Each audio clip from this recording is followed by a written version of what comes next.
Hello, and welcome to this week's episode of Masterpiece Movie Theater. Before we were able to immerse ourselves into the world of MMORPG games, most people would dive into the world of movies. And before that, the only way to escape into other worlds, other than our dreams, of course, was the world of books. So in 1984, writer-director Wolfgang Peterson thought, well, what better way to immerse yourself into something than to release a movie about a child reading a book. Not just any book, but the Neverending Story. That's right, the Neverending Story. Just one of the most amazing escapes a child could have while watching a movie. Of course, if you've seen it, you should know. It starts off with our main character, Bastian. He's, a lonely child. He's lost his mother, his workaholic father. Seems a little closed off. He gets bullied, which, because kids are mean. It just happens that way. But he manages to get his hands on a story that the owner of the shop tells him is too dangerous for him. But he takes it anyways. And he goes to his school. And he goes up to their weird attic type area up there. I always thought it was weird as I was watching that movie. That was a space that he escaped to. Anyways. He goes there and he begins to read the story and dives right into the beautiful world that is told there. That only in, I feel, decent 80s movies did we see worlds like this that felt like this. Where in stories like this and in Crawl, where you just don't get that same type of cinematography anymore. And it starts off where we see the Rockbiter comes up to a couple of his small friends, and he explains to them while they're all sitting there talking about how he's escaping the nothing. And they're perplexed by it. They don't understand. They're like, so it's just going away. There's a hole where the lake used to be. No. There's nothing there. It's just nothing. And it's closing in on everything else. So they go to the palace, right? Where the childlike empress is. And again, just the shot of that is just so amazing. It, to me, is just always something that sticks in your head when you're thinking of fantasy movies from the 80s. So they go there, and upon listening, they find out that the empress, the childlike empress, is sick, and they think it's tied to the nothingness, and that they need the warrior Atreyu to stop it all, to find the cure, to find anything that can help the empress. And then a child shows up, and when they think, not the boy Atreyu, the warrior Atreyu, he's the only Atreyu that there is. So he gets sent out into the rest of the world to find what the would-be cure. Along his way, he attempts to go to see Morla, the Ancient One. It's located in the Swamps of Sadness. And if you've seen this movie, you know where I'm going. Because this is the scene that makes everyone sad. It's aptly named the Swamps of Sadness, if you think about it. Because the sadness takes hold of his horse, Artax.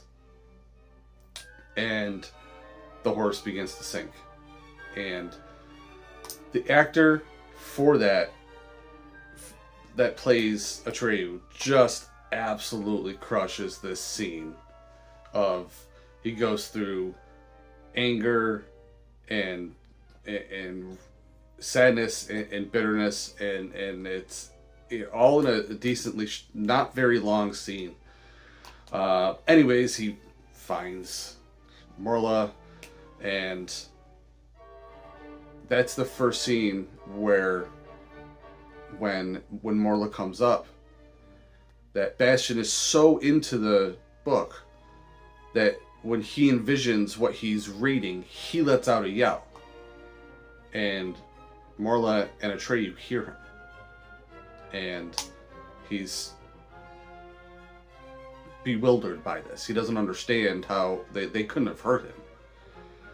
So, as he's trying to then leave the Swamps of Sadness, that's when the wolf, who is an agent of the nothingness named Gamork, is chasing him. He's on his tail. He's having a hard time getting away, and then that's when we first see the only Falkor comes in, swoops him up, gets him out of there. It takes him the 10,000 miles he needs to go to get to the southern, or to get to the gates of the Southern Oracle. It's a whole... If you've never seen this movie, first off, I would never say turn my show off and go watch it, but you might have to. If you've never seen it, it's craziness. If you've never seen it. So, he goes in, he manages to pass the first gate. When he gets to the second gate, it's different than the first and the third. The first and the third look very much similar. The second one, he's actually in almost like a snowy area, and there's a mirror that lets him see his true self. And he's looking at it, and it's just him, and then all of a sudden, it's Bastian. So Bastian throws the book, he doesn't understand what's going on, goes back into it. As they're trying to escape, Falkor, they become separated in the storm that is the nothingness. Eventually, he has a run-in with Gamork, who he manages to fend off and kill. Meets back up with Falkor, but the nothingness has consumed everything. But as they're flying through just the rocks that used to be their world, they find the palace again. They go in, and there's the childlike empress. And they're speaking to each other, and she says, "You found what you need. He's been with you since the beginning. He's been along with you the whole time. The human child who can give me a name that will set everything correct." And Bastian is still perplexed. This is a book. It cannot be real. It can't be. This can't be real at all until she's calling him by name. "Bastian, you have to give me a name." So he goes to the window, he yells out the name, and then that's when you see him and the childlike empress together. And he is given some wishes. He goes on a ride on Falkor, which who wouldn't want to? Because that would just be amazing, right? But then he also brings Falkor to the real world and chases down the bullies that have been messing with him earlier in the movie. Which, again, I do the same thing. Who wouldn't want to do that? Your very own luck dragon? Come on. Again, this movie is it's utterly fantastic. I'm also a very big fan of the second film. Very different actor. For the late Jonathan Brandis played him. Actually, it's almost completely different actors the whole way through. And then I found out, because the internet once the internet became more prevalent in our lives, that there was in fact a third one, which I eventually got my hands on, and then found out quickly why I never really heard of it, because it was not good, unfortunately.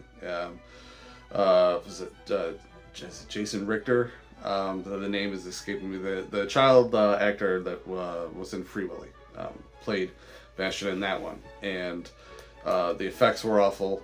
The animatronics were awful. It was just the story. None of it was good. Actually, okay, I stand corrected. Jack Black was fantastic in it, because Jack Black played one of the bullies in it, and he gets his hands on the book, and then he's reading in real time himself in the book. That scene is the only good scene in the entire movie, and go figure, it's because it's Jack Black. Recently, there's been internet rumors and everything that Disney is going to be relaunching. Is it Disney? I could be wrong. Is going to be releasing a new series of movies under the name of the Neverending Story. They need to tread lightly. Tread very lightly. If you're looking for writers, hit me up. Okay, I got a whole team. The rest of the guys on Triple N. Okay, trust us. We would give you fantastic scripts. So, if you've never seen the Neverending Story, go check it out. Like, subscribe, and share anything, everything on the Niche Nerd Network.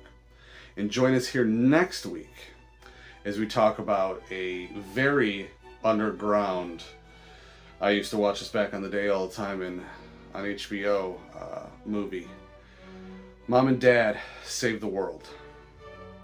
See you next time.